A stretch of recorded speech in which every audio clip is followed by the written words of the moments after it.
अखंड ज्योति मार्च 2022। परम वंदनीय माता जी की अमृतवाणी 2। मनुष्य में देवत्व का उदय। उत्तरार्ध 1। विगत अंक में आपने सुना कि परम वंदनीय माता जी अपने इस सामयिक उद्बोधन में शांति कुंज एवं गायत्री परिवार की स्थापना के मूल उद्देश्य, मनुष्य में देवत्व का उदय, धरती पर स्वर्ग का अवतरण विषय की व्याख्या करते हुए कहती हैं कि मनुष्य में सन्निहित दैवी संभावनाओं का जागरण ही गायत्री परिवार का प्रमुख उद्देश्य है। वंदनीय माता जी सभी श्रोताओं को चेताती हैं कि पूज्य गुरुदेव ने इसी उद्देश्य को साकार करने का स्वप्न देखा था, जिसे मूर्त रूप प्रदान करना ही गायत्री परिवार का सर्वोपरि लक्ष्य है। वे देवत्व को परिभाषित करते हुए बताती हैं कि देवत्व का अर्थ देने के भाव से है। जो व्यक्ति देना एवं बांटना जानता है वह देवता बन जाता है। दया, करुणा एवं मानवता जैसे गुणों का अभिवर्धन ही गायत्री परिजनों का लक्ष्य होना चाहिए। आइए हृदयंगम करते हैं उनकी अमृत वाणी को। संकल्प की शक्ति। बेटे, संकल्प में बहुत शक्ति होती है। जो व्यक्ति संकल्प लेकर कमर कसकर के जब खड़ा हो जाता है तो दुनिया की कोई भी हस्ती ऐसी नहीं है जो उसे रोक सके, जो कोई उसे झुका सके, जो हमारे पद से हमको झुका सके। ऐसी कोई शक्ति पैदा हुई है क्या? कोई शक्ति पैदा नहीं हुई। अगर कोई है तो हम ही अपने शत्रु हैं और हम ही अपने मित्र हैं। हम ही अपने को ऊंचा उठा सकते हैं और हम ही अपने को नीचा गिरा सकते हैं। यदि आप नीचे गिरेंगे तो गिरते ही चले जाएंगे और जो कोई भी आएगा आपको धिक्कारता हुआ चला जाएगा। जो कोई भी आएगा आपको लात घूंसे देता चला जाएगा, क्योंकि आप गिर चुके हैं और गिरे हैं तो गिरते ही चले जाएंगे। बेटे, उठते हुए को सब उठाते हुए चले जाते हैं। आपको श्री और फरहाद का किस्सा तो याद होगा। जो श्री के लिए फरहाद बना था यही कहता था, जबकि उसके पिता ने यह कह दिया था कि इस पहाड़ को तोड़कर जो कोई नहर निकाल देगा उसके साथ में मैं अपनी कन्या की शादी करूंगा। फरहाद गरीब था, अतः उससे शादी करनी ही नहीं थी। उसने कहा कि यह मर मरा जाएगा, यह नहर लाएगा और न इसके साथ शादी होगी। बेटे, उसने कहा, अच्छा तो हम लाएंगे। किसी ने उसे पागल कहा तो किसी ने क्या कहा। जो समझदार आदमी थे उन्होंने कहा, भाई चाहे जो भी हो, इस लड़के की संकल्प शक्ति देखिए, जो कहता है कि हम पहाड़ तोड़ करके नहर लाएंगे और श्री से हमारा विवाह होगा। अध्यात्म का यही स्वरूप है, सही स्वरूप है, जिसे संकल्प शक्ति कहते हैं। संकल्प शक्ति का उसमें उदय हो चुका और सैकड़ों हजारों लोग उसके सहायक हो गए और पहाड़ों को तोड़ते हुए चले गए और नहर को लाने में सफल हो गया। कौन सफल हो गया? वह फरहाद नहीं था जो सफल हुआ, वरन उसके अंदर जो संकल्प शक्ति बैठी हुई थी वह सफल हुई। उस संकल्प शक्ति को आप भी याद करिए और उनको याद रखिए जो कि आपके गुरु हैं। उन्होंने सारी जिंदगी उस संकल्प शक्ति का निर्वाह किया है। चाहे किसी ने यह कहा कि गुरुजी है ही नहीं, किसी ने कहा गुरुजी को लकवा मार गया, किसी ने कहा कुछ और कहा, किसी ने कुछ कहा, जाने क्या क्या कहा। उन्होंने एक की भी परवाह नहीं की। लक्ष्य अपना ऊंचा है, बकवास ऊंची नहीं है। बकवास तो जाने क्या क्या होती है। लोग तो बकते ही रहते हैं और बकते रहेंगे।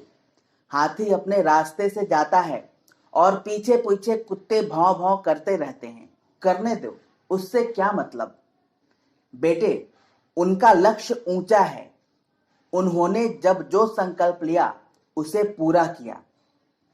स्वतंत्रता संग्राम में उन्होंने संकल्प लिया तो उन्हें कोई घरवाला भी नहीं रोक सका।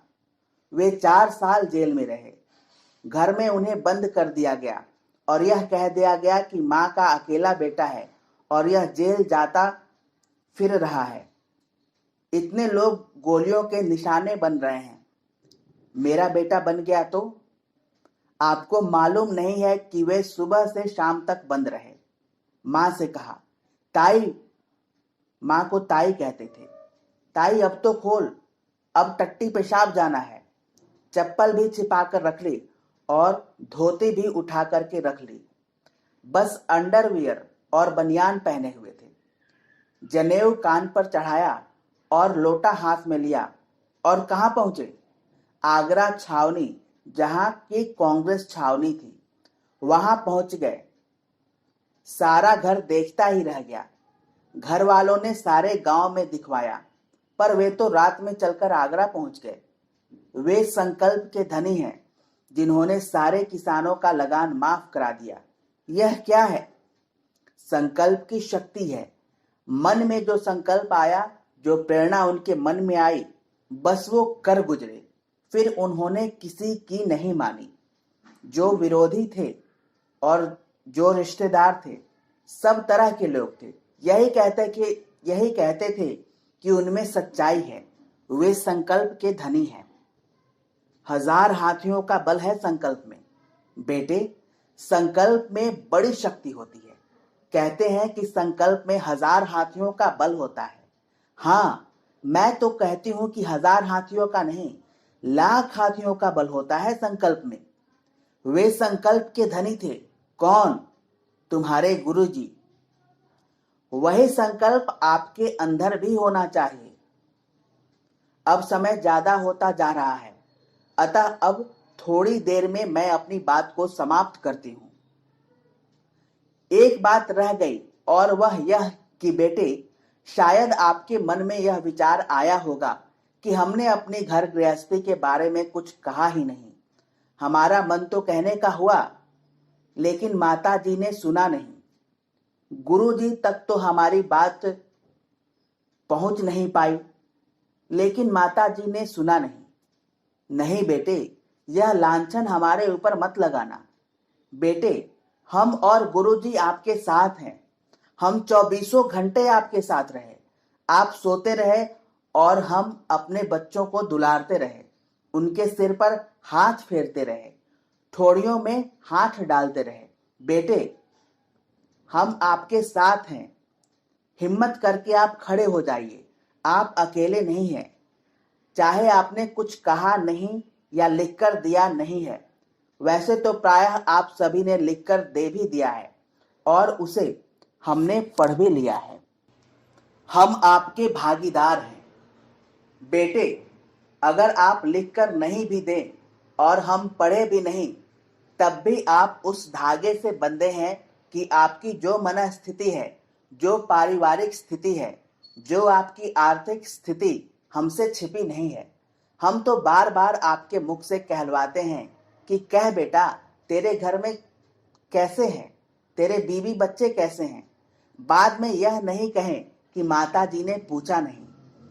हम इसलिए पूछते हैं ताकि आपका मन हल्का हो जाए। बेटे, उल्टी हो जाती है तो पेट हल्का हो जाता है। इसलिए आप अपने मन की सब बातें कह डालिए ताकि आपका दिमाग और दिल हल्का हो जाए और जिस उद्देश्य के लिए आप आए हैं, उस उद्देश्य की पूर्ति आप कर लें।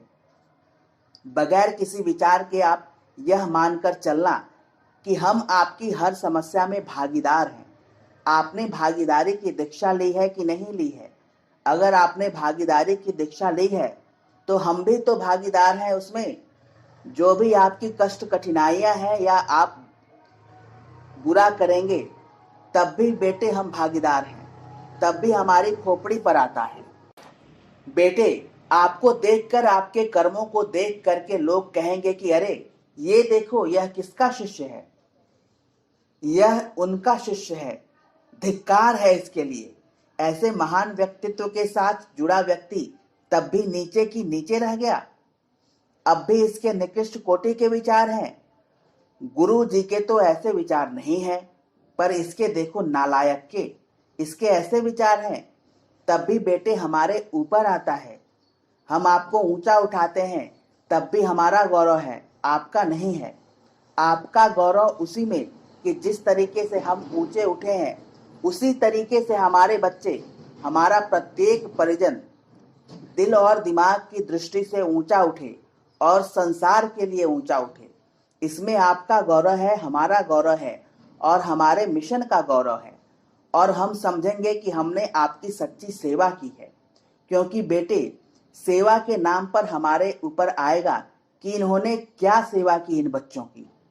हमको अपना बच्चा समझा, हमको अपना शिष्य समझा और हम वैसे के वैसे ही रह गए, हमको ऊंचा नहीं उठाया गया। क्रमशः अगले अंक में समापन।